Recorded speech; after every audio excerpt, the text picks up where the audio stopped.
সংক্ষিপ্তভাবে বক্তব্য রাখার জন্য আহ্বান জানাচ্ছি মঠবাড়িয়া উপজেলা বিএনপির সংগ্রামী যুগ্ম আহ্বায়ক জনাব ভিপি গোলাম মোস্তফা, মঠবাড়িয়া উপজেলা কৃষক দলের সংগ্রামী সভাপতি জনাব এস.এম. ফেরদৌস রহমান ভাই। আজকে সবাই যারা উপস্থিত আছেন সবাইকে তারেক রহমানের তরফ থেকে, মঠবাড়িয়া বিএনপির তরফ থেকে এবং এই যারা মিছিল করছেন তাদের তরফ থেকে আমরা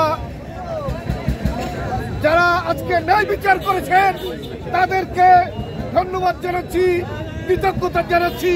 তার প্রতি অবিচার যা ছিল সেটা মোচন করে দেওয়ার জন্য বন্ধুরা, তারেক রহমান এ দেশের আগামী দিনে দেশের দায়িত্ব নিয়ে দেশকে সঠিক পথে পরিচালিত করবেন সে ভরসায়, সে আশায় আমরা 17 বছর লড়াই সংগ্রাম করেছি।